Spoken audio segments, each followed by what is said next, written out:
I'm the only one who doesn't get a cake at the birthday dinner. You are a demon, not my family.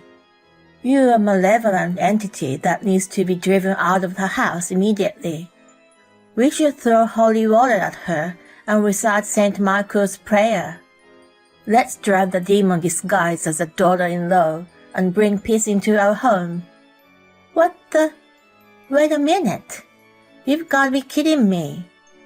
My mother-in-law grabs the bottle of holy water with great enthusiasm and turns to face me. Her eyes are blazing, and it's as if she's possessed by a demon. I'm sure she's unaware of her own ugliness. Sean, Jason, help me. The cry for help is ignored. The father-in-law and my husband silently clutch the rosary. Oh no, do you all hate me that much? I've endured the daily bullying of my mother-in-law and have done my best with the housework. Today is September 29th, so it's a perfect opportunity to do this. You should be thankful that I let a demon live among us for a little while. She raises her arm in the air, and I squeeze my eyes shut involuntarily. Hey, what are you guys doing? I open my eyes slightly to see the cause of her panic. I see everyone's looking at her, and the story goes back some time ago. I don't mean to brag, but my husband Jason and I are so in love with each other. He's a gentleman, although he's a little too serious. He understands that I tend to get absorbed in my work and takes very good care of me. He's a really good companion. We got married a few years ago and finally bought a house at the end of last year. It's a bit of a headache though when I think about the mortgage, but I'm happy because I felt like we have really become a family. My relationship with my father-in-law Sean is excellent. Like Jason, he's serious and a bit careless.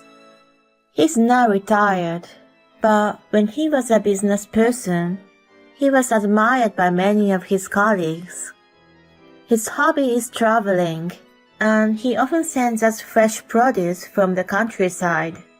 He often compliments that Jason is lucky to be married to me. I feel tickled every time he does. The problem is, hello Jason, it's your birthday coming up, and I'm coming to your house to celebrate. Mom, you don't have to come over for every event. We just saw each other last week, remember? What are you talking about? We are a family, we should be together all the time. I suppose Erin won't feed us well, will she? I groan at her high-pitched voice leaking out of the phone. The only problem in my happy marriage is my mother-in-law, Megan. I've been subjected to criticism and harassment like this from the very beginning, and it's gotten worse over years. She barged into my house unannounced, says that it's not tidy enough, and starts cleaning on her own. When she calls my name in her piercing voice, I begin to brace myself. Jason says that she's had a very peculiar personality since he was a child. She used to be a tiger mom, locking him up in his room and making him study. She was also a very economical person, or rather a cheapskate. She was so stingy that she hardly bought him toys. In the past, she was so frugal that she did not celebrate any holidays and events. When Jason mentioned to his friends that his family didn't particularly celebrate Christmas, it spread in the neighborhood. After that, she became morbidly obsessed with any events. When I asked him how she came to be like that, she answered with disgust. She has relatives who are well off, and they are all highly educated. She's jealous of them. Huh? Is that the only reason? It's ludicrous, isn't it? I think she sees you as an enemy because she has a complex about her low education. I did graduate from an academically well-known university. That was the result of my efforts. I worked my butt off to get accepted there. I don't deserve to be resented for that. There's no way I can tell her this straight out, though. If my relationship with her deteriorates, Sean will be affected too. Jason would not feel good about it either. I'm sorry that she's been hard on you. No, it's not your fault. Even though she's a strange person, I only see her a few times a year. I thought it was bearable until recently. She has been making direct remarks to me more frequently than before. It's become difficult for me to smile and shrug it off, and I've been avoiding her as much as possible. However, it is not uncommon for mishaps to occur. Do I have to deal with this person for the rest of my life? I wait patiently for the call to finish.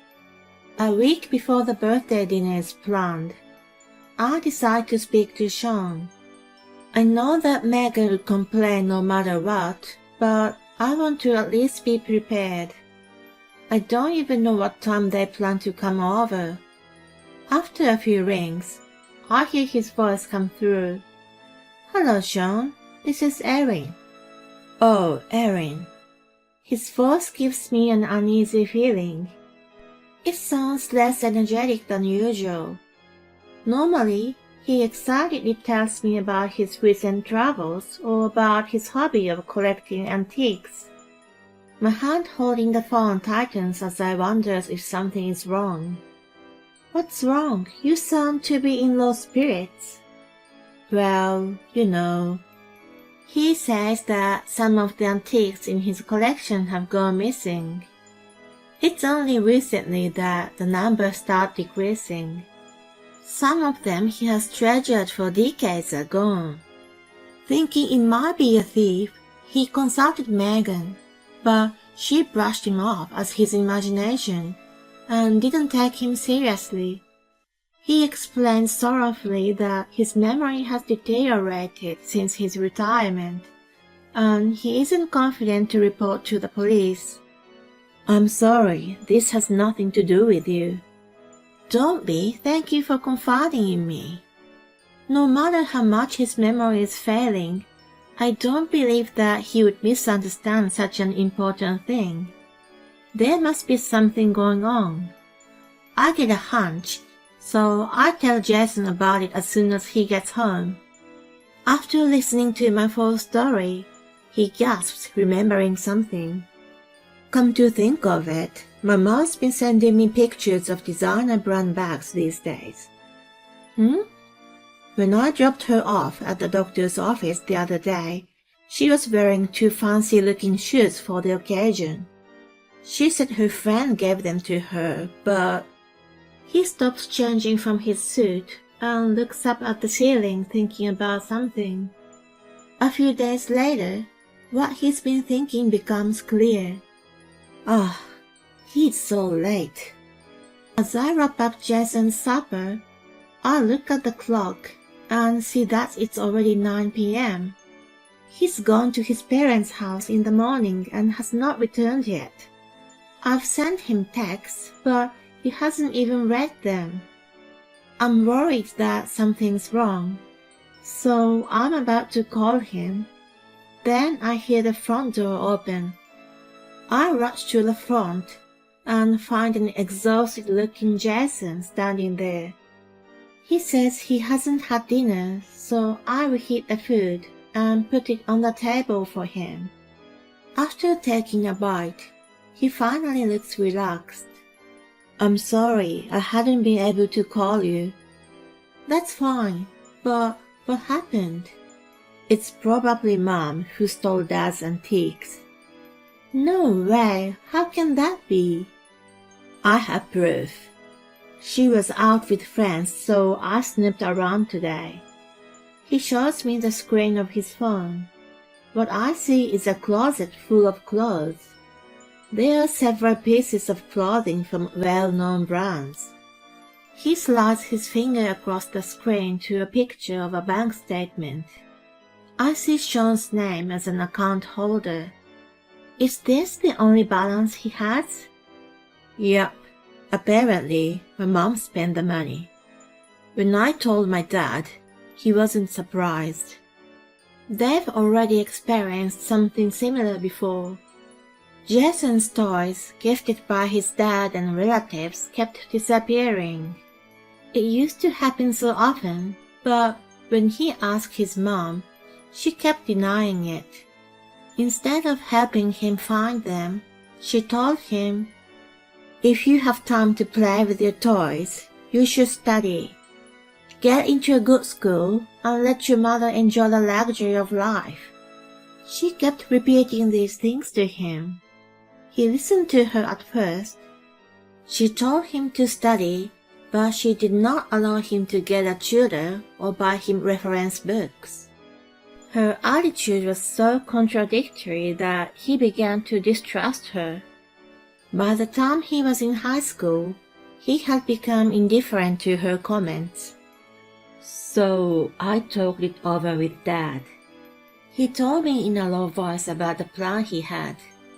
Jason's birthday has arrived. Megan comes over wearing a flashy pink dress. I can tell that it's a designer's brand from the logos all over it. Sadly, it doesn't suit her at all. I look away in shame, but she doesn't notice at all and comes into the house as if it was her own. Sean apologetically glances at me. She mentioned that she would bring the food for us today, so I prepared only the bare minimum, some snacks and drinks. She begins putting out the items she bought one after another as soon as she enters the living room. They all seem to come from the gourmet deli, and the salads and hors d'oeuvres look all very fancy. It only makes me feel disgusted after hearing Jason's story. I can't help but think that her dress and all of these foods are bought with Sean's money. When the table is about to be filled with a lot of food, she excitedly sets a box of cakes. Jason is puzzled when he sees it. What? Only 3 pieces? Well, I don't eat a lot of sweets. Erin, can you cut them into small pieces? Sure. What are you talking about? They're from a famous patisserie. It was hard to get them. Anyway, there are only 3 people in the family. Megan deliberately puts her hand on her chin and lowers the tone of her voice. Erin is not a family member. She's a demon. Demons don't eat cakes.